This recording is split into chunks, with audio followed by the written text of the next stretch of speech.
He it is who abideth forever in the realm of glory.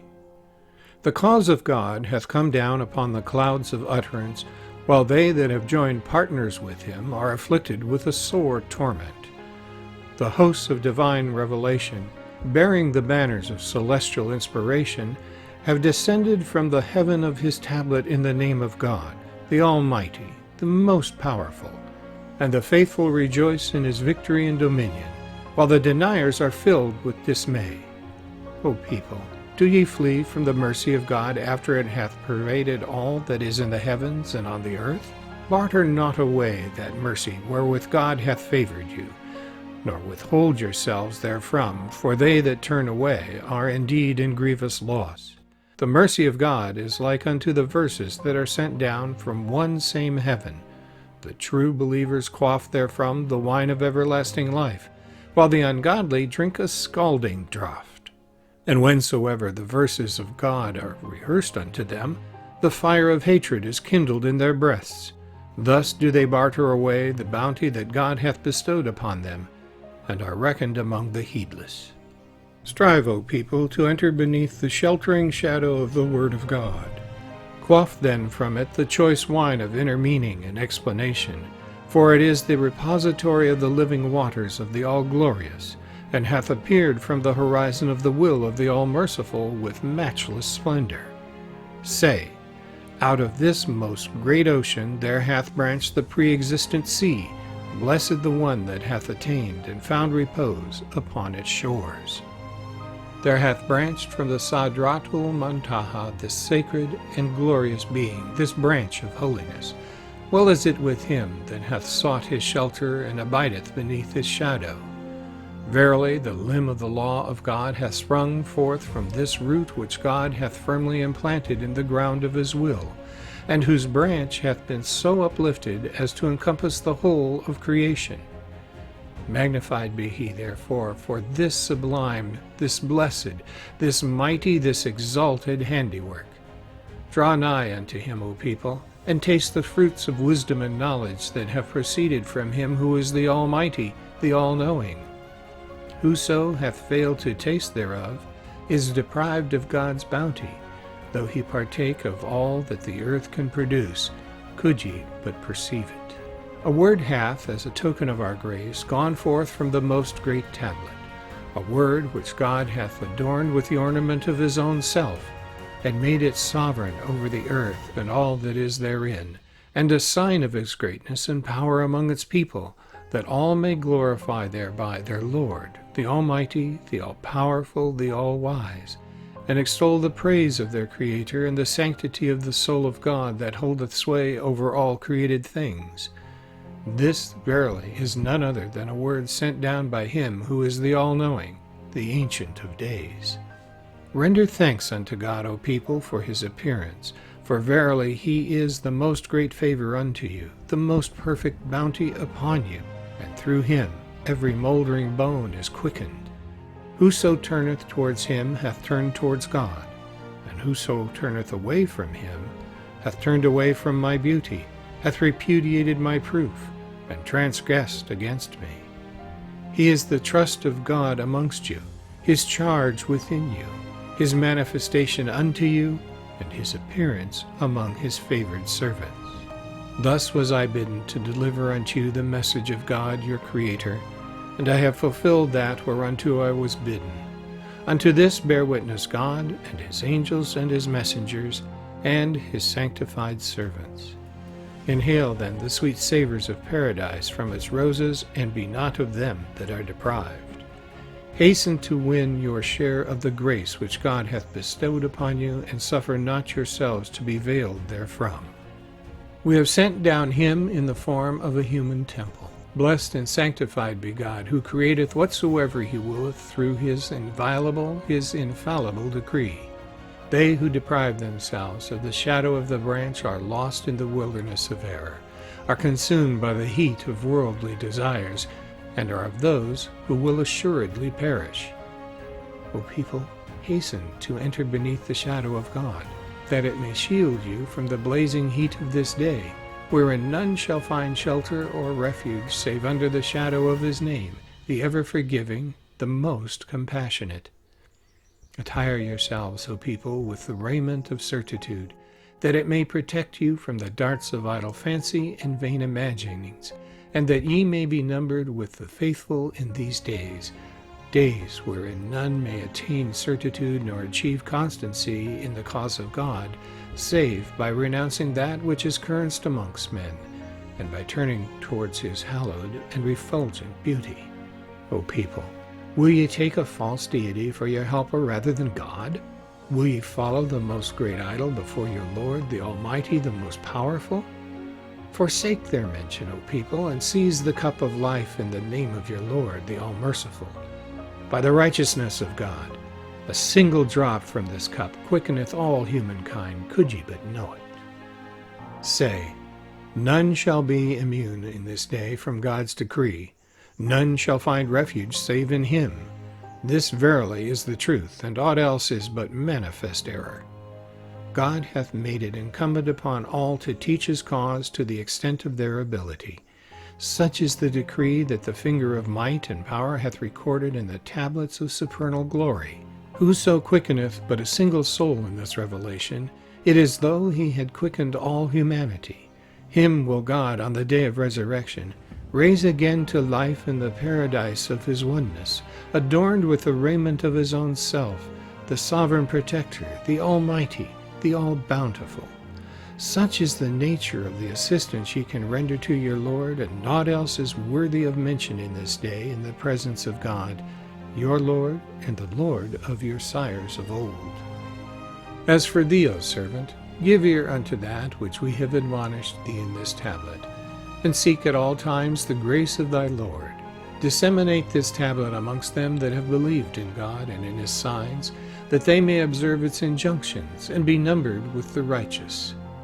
Say, O people, spread not disorder on the earth, nor dispute with your fellow men, for this would ill beseem them that occupy beneath the shadow of their Lord the station of such as are faithful to the one true God. Whensoever ye encounter a thirsty soul, give him to drink from the cup of everlasting life. And whensoever ye find a hearing ear, recite unto him the verses of God, the powerful, the mighty, the compassionate. Unloose your tongues with kindly words, and should ye find the people inclined towards the sanctuary of God, summon them to the truth. Otherwise, leave them to their own selves, and to that condition which is the reality of the nethermost fire.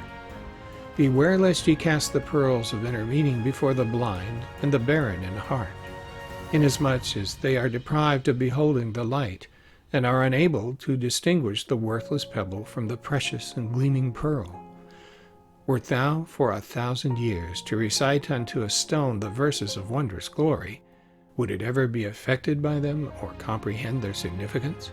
Nay, by thy Lord, the all-merciful, the most compassionate, wert thou to recite unto the deaf all the verses of God, would they hear a single letter thereof? Nay, by his ancient and glorious beauty. Thus have we imparted unto thee the gems of divine wisdom and utterance, that thou mayest fix thy gaze upon thy Lord, and rid thyself of all attachment to the world. May his Spirit rest upon thee and upon them that abide within the habitation of holiness, and that are endued with true constancy in the cause of their Lord.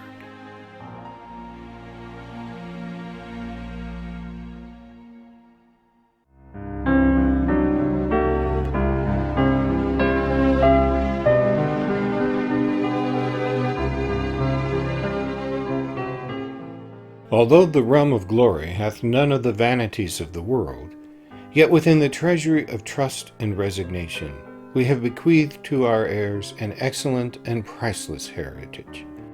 Earthly treasures we have not bequeathed, nor have we added such cares as they entail. By God, in earthly riches fear is hidden and peril is concealed. Consider ye, and call to mind that which the All-Merciful hath revealed in the Quran. Woe betide every slanderer and defamer, him that layeth up riches and counteth them. Fleeting are the riches of the world. All that perisheth and changeth is not, and hath never been, worthy of attention, except to a recognized measure. The aim of this wronged one in sustaining woes and tribulations, in revealing the holy verses, and in demonstrating proofs hath been naught but to quench the flame of hate and enmity, that the horizon of the hearts of men may be illumined with the light of concord, and attain real peace and tranquility. From the dawning place of the divine tablet, the day-star of this utterance shineth resplendent, and it behoveth everyone to fix his gaze upon it. We exhort you, O peoples of the world, to observe that which will elevate your station. Hold fast to the fear of God, and firmly adhere to what is right. Verily I say, the tongue is for mentioning what is good. Defile it not with unseemly talk. God hath forgiven what is past. Henceforward everyone should utter that which is meet and seemly, and should refrain from slander, abuse, and whatever causeth sadness in men. Lofty is the station of man. Not long ago this exalted word streamed forth from the treasury of our pen of glory. Great and blessed is this day, the day in which all that lay latent in man hath been and will be made manifest. Lofty is the station of man, were he to hold fast to righteousness and truth, and to remain firm and steadfast in the cause. In the eyes of the All-Merciful, a true man appeareth even as a firmament. Its sun and moon are his sight and hearing, and his shining resplendent character its stars. He is the loftiest station, and his influence educateth the world of being. Every receptive soul who hath in this day inhaled the fragrance of his garment, and hath with a pure heart set his face towards the all-glorious horizon, is reckoned among the people of Baha in the Crimson Book. Grasp ye in my name the chalice of my loving kindness. Drink then your fill in my glorious and wondrous remembrance. O ye that dwell on earth, the religion of God is for love and unity. Make it not the cause of enmity or dissension. In the eyes of men of insight and beholders of the most sublime vision, whatsoever are the effective means for safeguarding and promoting the happiness and welfare of the children of men have already been revealed by the pen of glory. But the foolish ones of the earth, being nurtured in evil passions and desires, have remained heedless of the consummate wisdom of him who is, in truth, the all-wise, while their words and deeds are prompted by idle fancies and vain imaginings. O ye, the loved ones and trustees of God, kings are the manifestations of the power and the daysprings of the might and riches of God. Pray ye on their behalf. He hath invested them with the rulership of the earth, and hath singled out the hearts of men as his own domain. Conflict and contention are categorically forbidden in his book. This is a decree of God in this most great revelation. It is divinely preserved from annulment, and is invested by him with the splendor of his confirmation. Verily he is the all-knowing, the all-wise. It is incumbent upon everyone to aid those daysprings of authority and sources of command who are adorned with the ornament of equity and justice. Blessed are the rulers and the learned among the people of Baha. They are my trustees among my servants, and the manifestations of my commandments amidst my people. Upon them rest my glory, my blessings, and my grace, which have pervaded the whole world of being. In this connection, the utterances revealed in the Kitab-i-Aqdas are such that from the horizon of their words the light of divine grace shineth luminous and resplendent. O ye my branches, a mighty force, a consummate power lieth concealed in the world of being. Fix your gaze upon it, and upon its unifying influence, and not upon the differences which appear from it. The will of the divine testator is this. It is incumbent upon the Aksan and the Afnan and my kindred to turn one and all their faces towards the most mighty branch. Consider that which we have revealed in our most holy book. When the ocean of my presence hath ebbed, when the book of my revelation is ended, turn your faces towards him whom God hath purposed, who hath branched from this ancient root. The object of this sacred verse is none except the most mighty branch. Thus have we graciously revealed unto you our potent will, and I am verily the gracious, the all-bountiful. Verily God hath ordained the station of the greater branch to be beneath that of the most great branch. He is in truth the ordainer, the all-wise. We have chosen the greater after the most great, as decreed by him who is the all-knowing, the all-informed.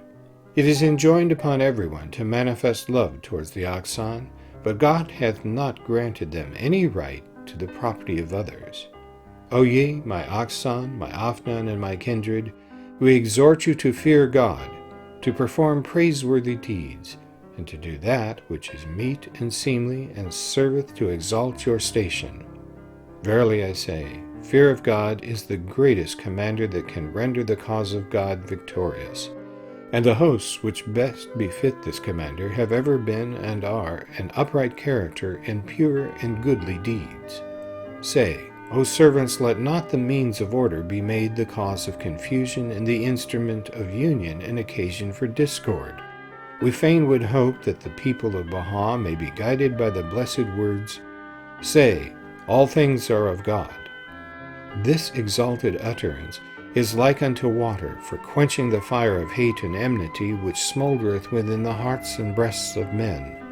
By this single utterance, contending peoples and kindreds will attain the light of true unity. Verily, he speaketh the truth and leadeth the way.